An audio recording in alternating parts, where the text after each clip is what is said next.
નમસ્તે વિદ્યાર્થી મિત્રો, એકવાર ફરીથી વિમળા વિદ્યાલયના ઈ ક્લાસીસ રૂમની અંદર આપ સૌનું સ્વાગત કરું છું. વિદ્યાર્થી મિત્રો, આજે આપણે વિષય ગુજરાતી ધોરણ 4 અને એકમ 5 ઉખાણા કે આપણે ભાગ 1ની અંદર ઉખાણા ભણી ગયા. અલગ અલગ ઉખાણા આપણે ભણી ગયા અને એ ઉખાણાના જવાબ પણ આપણે જાણ્યા. ઉખાણું એટલે કે કોયડો, એવો કોયડો કે તમને થોડી હિન્ટ આપવામાં આવે છે, એટલે કે એની જે લાક્ષણિકતાઓ છે એ તમને બતાવવામાં આવે છે અને તમારે એનો જવાબ આપવાનો હોય છે. ઉખાણા વિદ્યાર્થી મિત્રો, આપણે જ્યારે નાના હતા ને ત્યારથી જ આપણે ઉખાણા ભણતા આવ્યા છીએ. કે ભલે આપણે શાળામાં નહોતા હતા, પરંતુ આપણા જે વડીલો છે, આપણા જે દાદા દાદી છે, એ આપણને ઉખાણા કહેતા હતા. તો વિદ્યાર્થી મિત્રો, હવે આપણે સ્વાધ્યાયના પ્રશ્નોની ચર્ચા કરવાની છે. તો પ્રશ્ન 1, નીચેના પ્રશ્નોના ઉત્તર એક એક વાક્યમાં લખો. પહેલો પ્રશ્ન આપણે જોઈશું, સવારે આવીને સાંજે કોણ સંતાઈ જાય છે? કે સવારે આવે છે અને સાંજે આવતા નથી, એટલે કે સંતાઈ જાય છે. તો એવું કોણ છે? તો એ છે સૂરજ દાદા, કે જે સવારે વહેલી સવારે આવી જાય અને સાંજ પડતા આકાશમાં છુપાઈ જાય છે.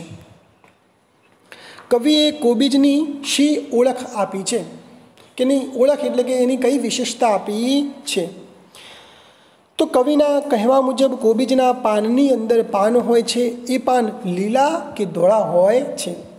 વિદ્યાર્થી મિત્રો, તમારામાંથી કોઈ એવું નહીં હોય કે જેને કોબીજનું શાક ખાધું ના હોય કે કોબીજ જોયું ના હોય. મોં ના હોવા છતાં કોણ અવાજ કરે છે? એવું કોણ છે ભાઈ કે ભાઈ મોઢું હોવા છતાં પણ અવાજ કરતું નથી? વિચારો. જવાબ મળ્યો. તો એનો જવાબ છે ચપટી.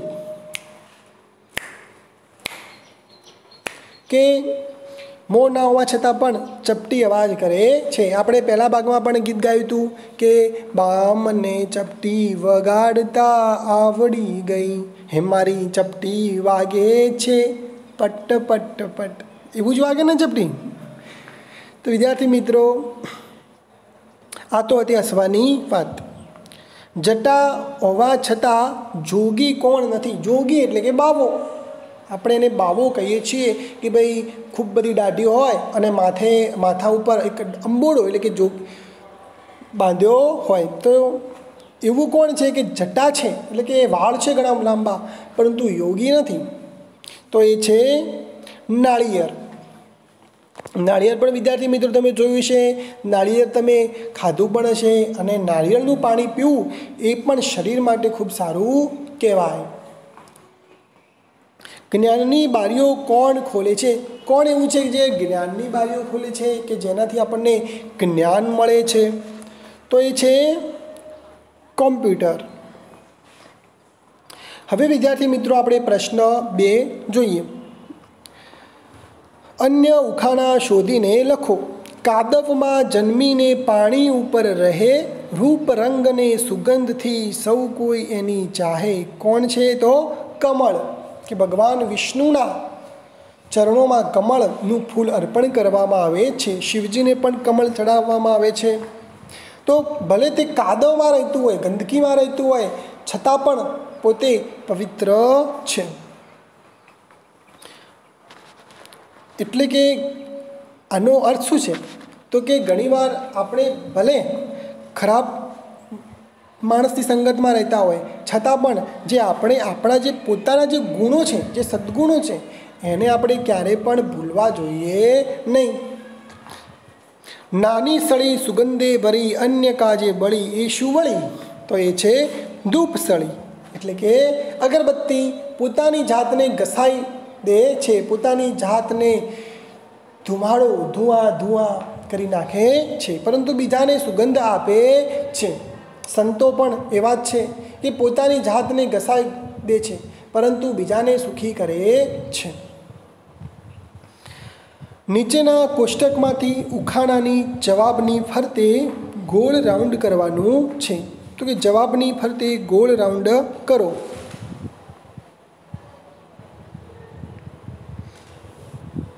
હોઠ, હિંચકો, પડછાયો, નાળિયેર અને કોમ્પ્યુટર.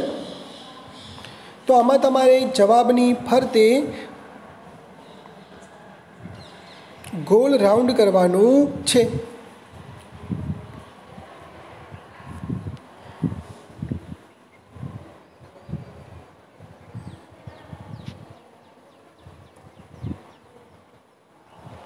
હવે વિદ્યાર્થી મિત્રો આપણે પ્રશ્ન 4 જોઈશું. નીચેના શબ્દોના સમાનાર્થી શબ્દો લખો.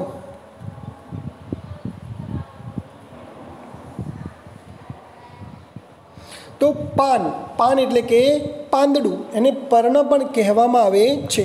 પછી સંતાવવું, સંતાવવું એટલે કે છુપાવવું.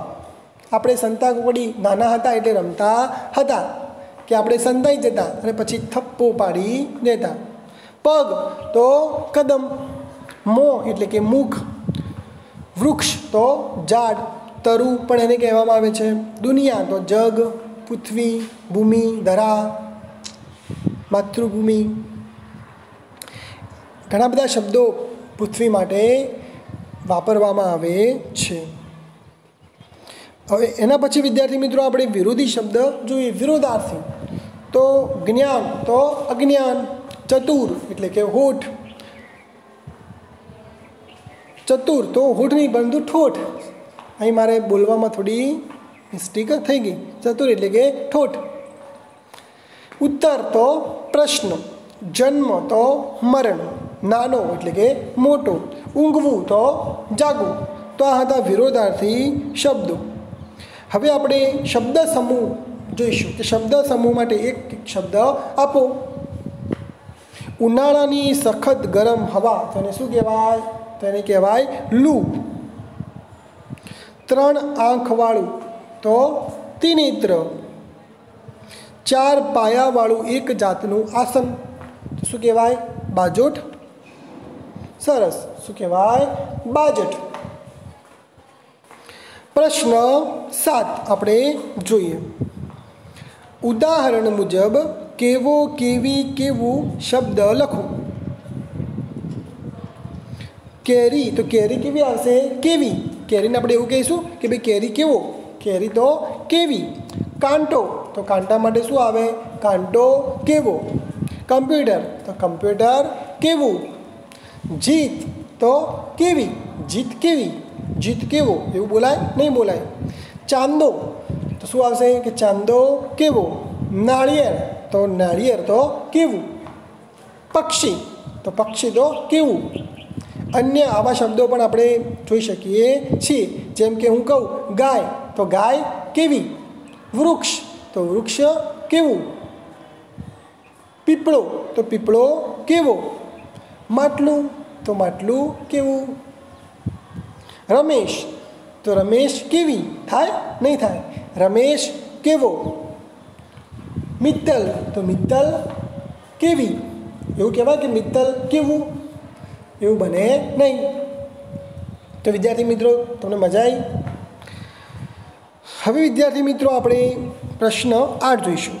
આડા અવળા અક્ષરને ક્રમમાં ગોઠવી શબ્દ બનાવો. કે આડા અવળા અક્ષરને ક્રમમાં ગોઠવી આપણે શબ્દ બનાવવાનો છે. શરીર તો શું થશે? આ કયો શબ્દ છે? તો શરીર. અજવા એટલે કે અવાજ. કંશક એટલે કે શંકર. જબાઠ તો સાચો જવાબ આવશે બાજટ. વિદ્યાર્થી મિત્રો હવે આપણે પ્રશ્ન 9 જોઈએ. નીચેના શબ્દો શબ્દકોશના ક્રમમાં લખો.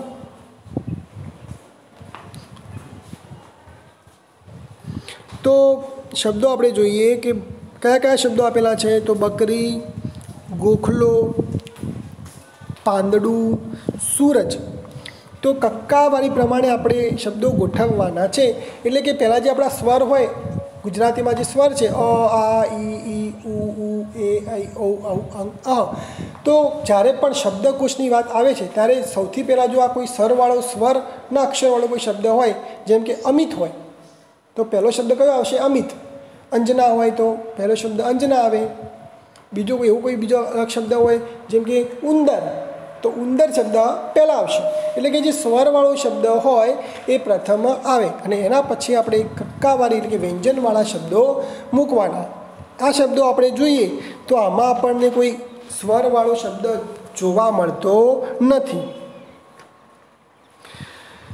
તો પહેલો શબ્દ કયો આવશે? તો ક, ખ, ગ, ગોખલો. તો પહેલો શબ્દ કયો આવશે? તો ગોખલો આવશે. પછી આવશે પાંદડું, એના પછી આવશે બકરી અને છેલ્લે આવશે સૂરજ. વિદ્યાર્થી મિત્રો, પરીક્ષામાં પણ તમને આ રીતે પૂછાય છે. તો વિદ્યાર્થી મિત્રો, આ હતા આપણા સ્વાધ્યાયના પ્રશ્નો કે જેની આપણે સમજૂતી મેળવી. એ સિવાય પણ તમારે આ ઉખાણામાંથી પ્રશ્નો શોધવાના છે અને જેમ મેં ગૃહ કાર્ય તમને આપ્યું એવી રીતે તમારે 5 ઉખાણા તમારી જાતે બનાવીને લખવાના છે. તો વિદ્યાર્થી મિત્રો, આ ઉખાણા વાળો પાઠ તમને કેવો લાગ્યો? તમને આમાં મજા આવી? એના વિશે તમારે 5 લીટી લખવાની છે કે આ ઉખાણા પરથી તમે બીજા કેટલા ઉખાણા નવા શીખ્યા. તમારે આ લોકડાઉનની અંદર રોજ તમારે દાદા દાદી કે વડીલો પાસેથી 1 કે 2 ઉખાણા શીખવાના છે અને અહીં આવીને જ્યારે આપણી શાળાઓ શરૂ થાય ત્યારે પ્રાર્થના સભામાં આવીને ઉખાણા બીજા વિદ્યાર્થીઓને પૂછવાના છે.